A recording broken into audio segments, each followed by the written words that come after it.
So hello guys, it's me once again. I'm back, Sangkay Janjan. At ayun mga Sangkay, tingnan po natin itong mga naging epekto nitong bagyong Pipito.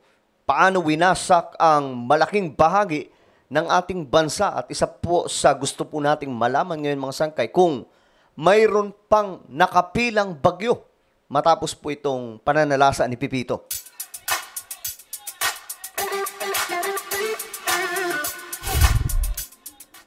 So hello, what's up mga Sangkay, magandang oras po sa inyong lahat. Sa lahat ng mga Solid Sangkay, mag-comment po kayo sa ibaba ng hashtag Solid Sangkay kasama po ang inyong mga lokasyon, inyong mga lugar para syempre makilala pa po kayo ng iba pang mga Solid Sangkay. Sa mga hindi pa po nakakapag-subscribe, no? Ito po, pakisubscribe po yung ating YouTube channel. Tayo po ay 1.35 million subscribers na dito sa YouTube. Kaya naman kung ikaw hindi pa po nakakapag-subscribe, click the subscribe down below. Makikita po yung subscribe button sa ibaba ng video na to. I-click nyo lamang po yan. Tapos i-click nyo yung bell. At i-click nyo po yung all. At sa mga nanonood po sa Facebook, i-follow nyo po yung ating Facebook page. Alright guys, eto alamin po natin itong naging sitwasyon ngayon ng ating bansa. Paano po hinagupit nitong bagyong Pipito. At alam nyo mga Sangkay, ito po yung pinakamatinding, for me ito po yung bagyo na pinaghandaan ng maraming mga kababayan natin. Hindi ko alam kung may naitala mga Sangkay na mga pumanaw dahil sa bagyong ito, but kung mayroon man siguro kakaunti lang, no? Kasi nung nakita po yung Pipito na sobrang laki at napakalakas ng potensyal nito na talagang mangwasak ng mga kabahayan, struktura at marami pa pong iba, pinaghandaan lahat. Nagkaroon po ng forced evacuation ang marami pong mga lugar sa ating bansa. Ngayon tignan po natin yung highlight nitong bagyo.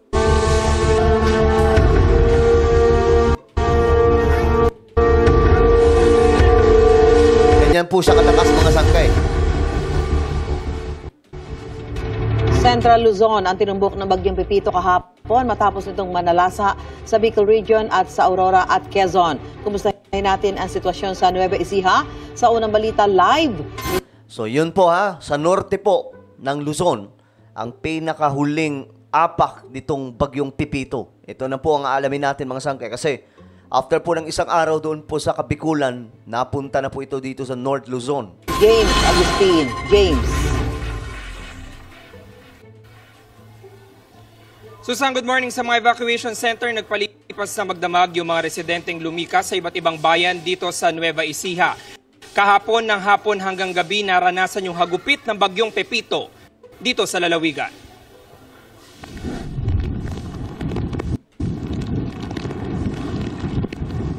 Ang malakas na hangin at pabugso-bugsong ulan na dala ng bagyong Pepito naramdaman sa bayan ng Bongabon, Nueva Ecija mag-alas 2 ng hapon kahapon.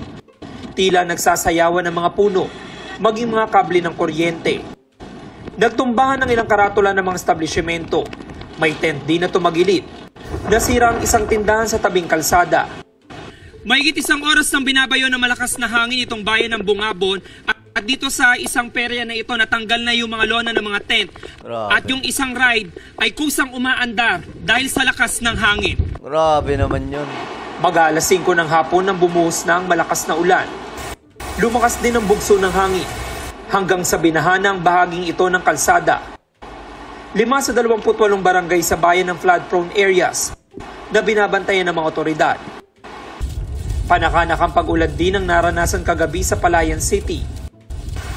Sa Cabanatuan City, pabugso-bugso ang ulan at malakas ang hangin. 13 bahaing barangay ang binabantayan.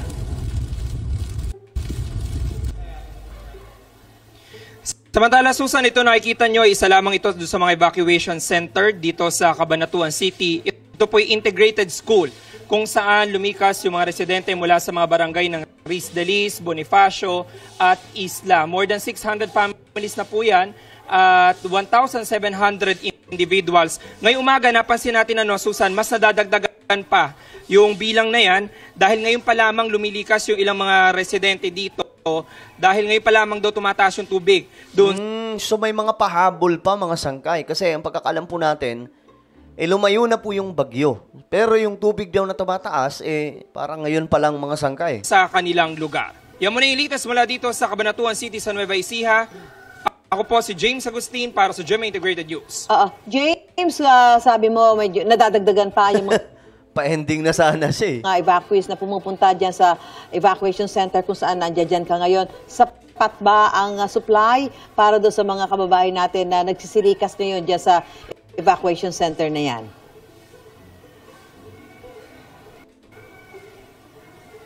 Yes, Susan, masasabi natin sapat naman at bukod Okay. Ngayon, mga sangkay, tingnan po natin yung mga naging damage nito. Ito po, nananatiling sarado sa mga motorista ang Cannon Road dahil sa landslide. Ayan, mga sangkay, makikita po natin. Dahil po yan sa bagyo. Grabe. Ba talaga, no? Pag natural disaster po yung naganap, talagang malala po yung nagiging epekto. Kapag ang kalikasan na po natin ang nanalasa, mga sangkay. Ito, nakibahagi ang Philippine Coast Guard, katuwang ang BFP at Municipal Disaster Risk Reduction Management sa isinagawang road clearing operation sa Catanduanes. Okay. Ayan po, kasi marami pong mga punong kahoy ang nagtumbahan.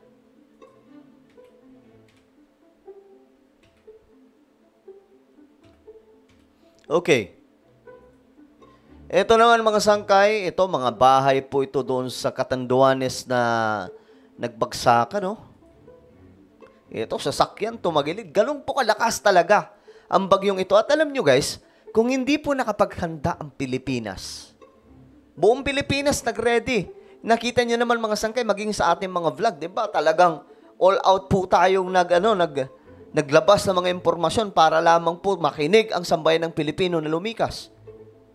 So, ito po mga sangkay, salamat kay Lord kasi sa kabila ng lakas ng bagyong to, hindi po ganun katindi ang wala po atang, ewan ko kung mayroon po mga pumanaw, gaya ng sinabi ko, kung mayroon man, napakaliit lamang po ang tsansa.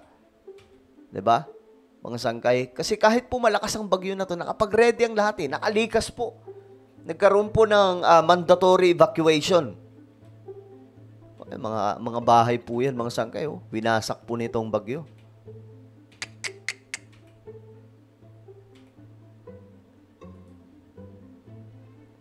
Ito naman, nawasak at binaha ang ilang infrastruktura sa Karamuan, Camarines Sur. Okay, ito yun mga sangkay. Grabe talaga itong mga... Ano lang to masasabi ko lang, marami pang kasunod na ito dahil may climate change. Pero ito po talagang pinakamatindi ngayon kasi sunod-sunod po yung bagyo Pumila po yung 4 na bagyo Ito naman sa munisipalidad ng Panganiban, Catanduanes. Ayan, makikita po natin mga sangkay yung damage na matindi.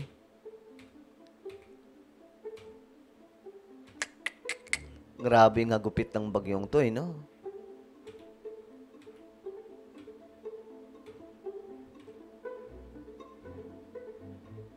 Okay. Next tayo, ito naman, saan ba to? Sa Panganiban pa rin.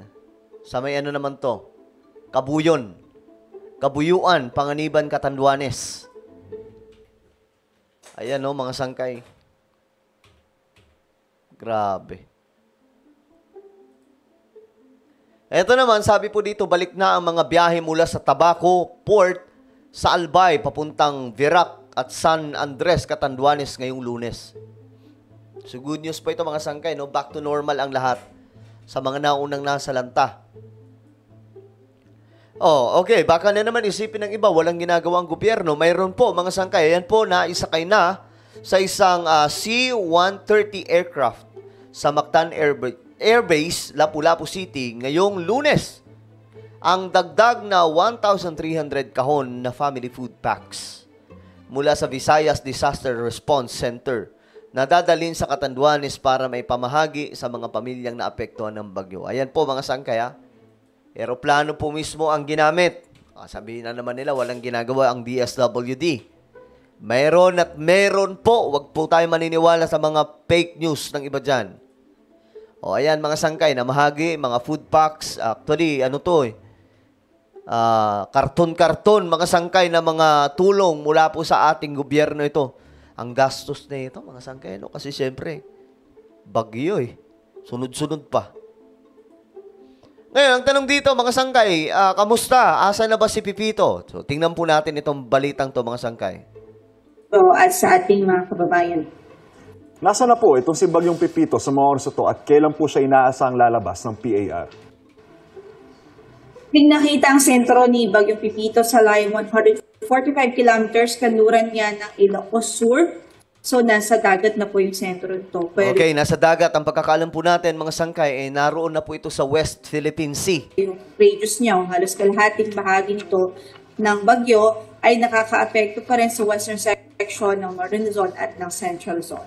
Inaasahan po ba na magiging maayos po agad yung panahon sa ating bansa sandaling lumabas na po ng PAR itong si Bagyong Pipito? Yes po, by the time nasa labas na po ito ng PAR, malilift na po yung mga signals and we will be expecting an improving weather sa bahagi ng bansa. Ngayon nga dito, mga sangkay, mainit na po yung panahon. Tirik na po yung araw. Ito naman yung kalaban natin ngayon, mga sangkay, yung sobrang init ang panahon. Nagkaroon po tayo ng parang scare no, na mararamdaman daw po ng sobra itong si Pipito sa Metro Manila. Ano po kayong dahilan kung bakit hindi siya masyadong naramdaman? Ayun yun. Magandang tanong to, mga sangkay, kasi ang daming naghanda, nag-evacuate dito po sa Metro Manila. Lalong-lalo na po may bandang Malabon, Manila City, yung mga madali pong prone po sa baha na matindi. Well, una po, medyo nagkaroon ng kaunting northward na shift ng kanyang track. Medyo tumaas yung latitude ng kanyang track.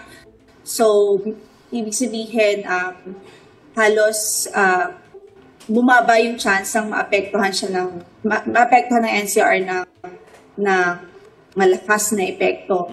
Bukod dyan, ay lumiit din yung kanyang diametro. So far as it's traversing yung landmass, lumiit lalo yung kanyang diametro. So, yung impact niya ay concentrated po doon malapit sa sentro. Halos some parts of Central Luzon and Northern Luzon na. So, sa North Luzon talaga yung nadali. Ito po, no, may namomonitor po ba tayo na bagong sama ng panahon? Ayan, yun ang tanong na maganda. May namomonitor pa ba?